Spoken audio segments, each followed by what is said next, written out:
In some ways, 2020 has been very intense.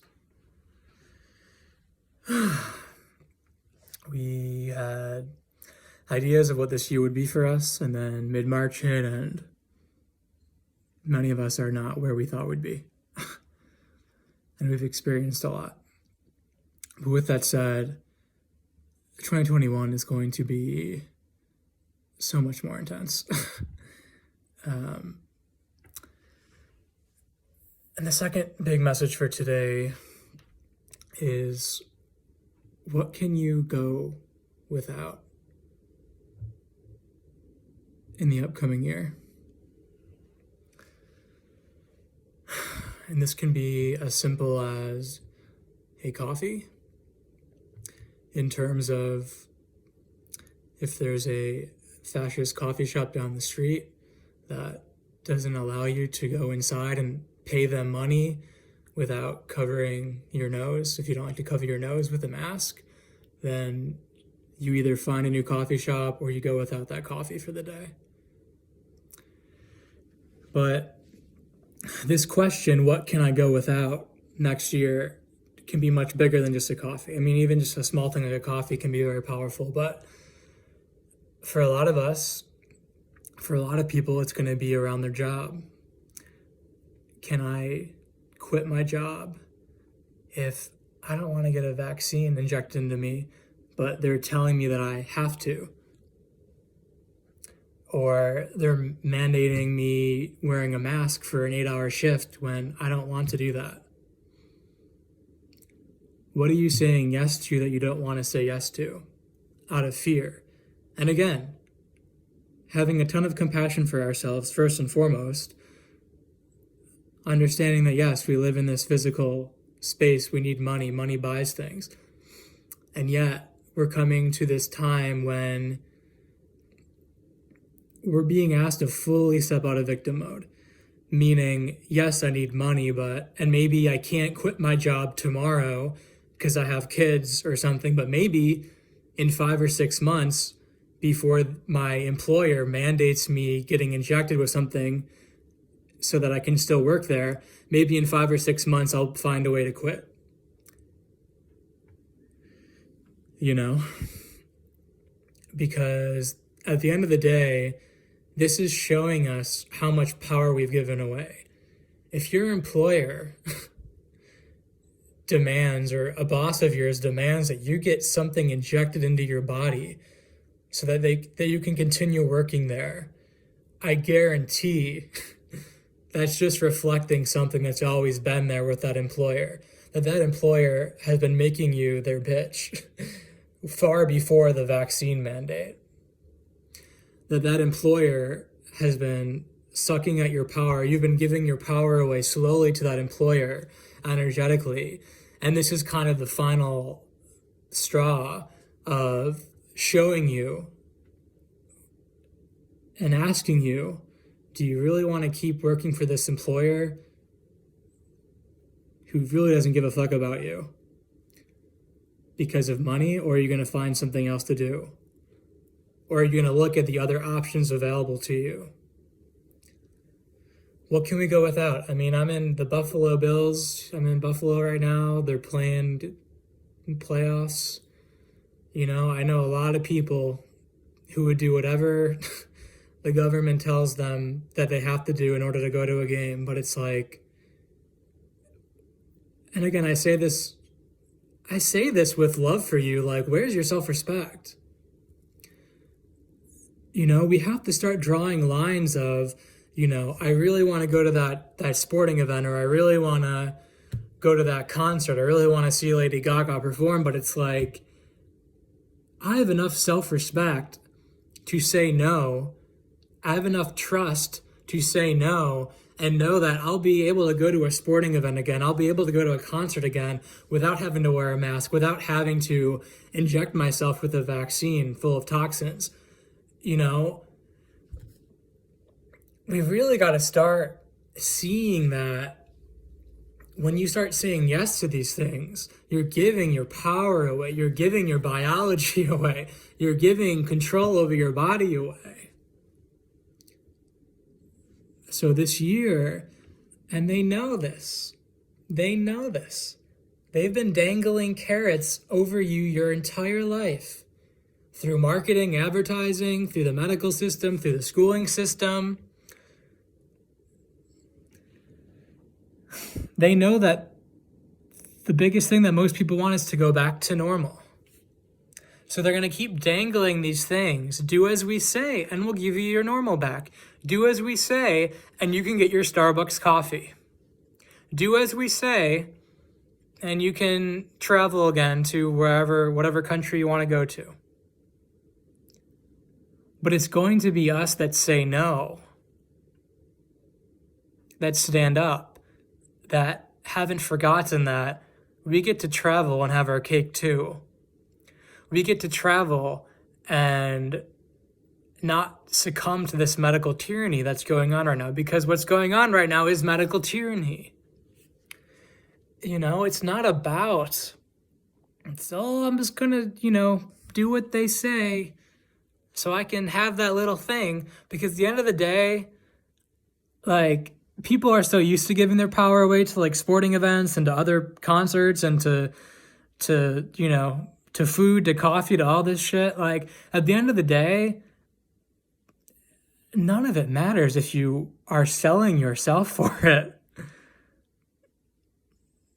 None of this matters if, you have to be on some vaccine schedule. Because again, if you think it's a one and done, two and done thing, that's false. That's something I know to be very true right now. It's false. They're going to want you to get pumped every year, multiple times a year. That's the new normal that they want to move you towards. And it's only going to be if enough of us stand up and say, no, I'm good. I don't care if I can't travel for a year, 2 years, 3 years, fuck it, 5 years. Let the, industries fall. Let the public interest in flying collapse. No matter how much they're bailed out, let it fucking collapse. Let stores that have turned into full-on fascist experiences collapse. Knowing that if enough of us do that, we no longer have to live in this lockdown, everyone's sick society.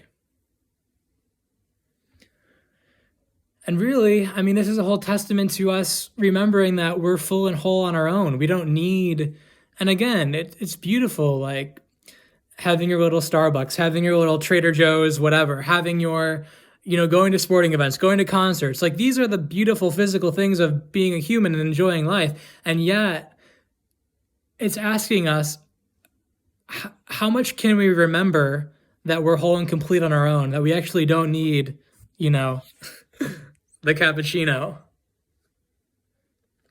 that we don't need the concert, or that we can go without it until we get it on our terms and conditions and not their terms and conditions. Because I'm telling you, at the end of the day, it is their worst nightmare for us to go without. It is their worst nightmare for us to start saying, I'm good. I can wait. No thanks. Now, I'll go over there where they're a little bit more tolerant towards people not wearing masks. I'll go over there. I'll pump my money that way. No, thank you. No, thank you. Oh, I can't travel? Okay. I'll find some other way. That's the amount of faith that we need. That's the amount of trust and self-worth that you need in yourself to navigate this next decade easily, and not in the way that they want you to navigate it. Because they're going to continue making it more and more stressful. As you continue doing what they want, that timeline, that path will be made more and more stressful. So you succumb and succumb and succumb and succumb and succumb and succumb until you're a vegetable. People think, they're not going to throw us in the oven, metaphorically speaking. They're not going to throw us in the oven. Yeah. They're not going to. But the more you inject yourself with poisons and toxic food every day, and low frequency fear news stations and the shit on Netflix mostly, and the more you dumb yourself down as a human, they're not going to have to force you into an oven, so to speak. They're just going to have to slowly nudge you and kick you, and you'll just kind of roll in. Because humanity, a lot of people are weak right now. And I don't say that, I say that knowing that we can regain our strength, but, look around. I mean, we've complied with the mask thing like that. And they see that and they're like, okay, green light for the next thing, which is going to be vaccines for a lot of people. But again, we can stop this now. We can stop this now. Because after the vaccine, there'll be more vaccines, but there'll also be other things. There'll be chips. There'll be,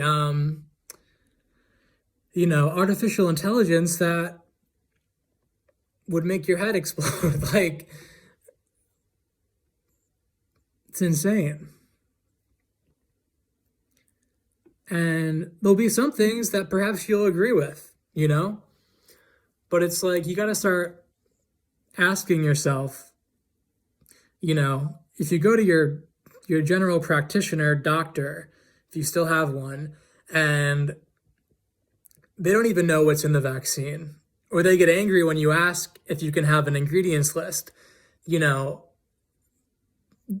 it's about using common sense and being like, maybe I shouldn't have this. And maybe whatever they throw at me, even if it's losing or quitting my job, perhaps I can go without that and trust in myself and trust in this universe that I live in, that it's going to work out, that I'll be okay financially if I quit, that I'll be okay, that my kids will be okay if I take them out of school and we figure something else out, because I don't want them getting the vaccine, or they voiced to me that they don't want themselves to get the vaccine,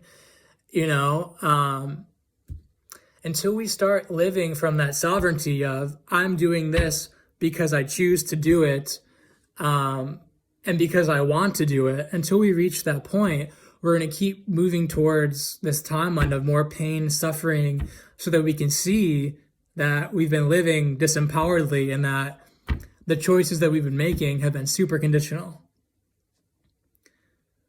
And ultimately, conditional choices are made out of fear.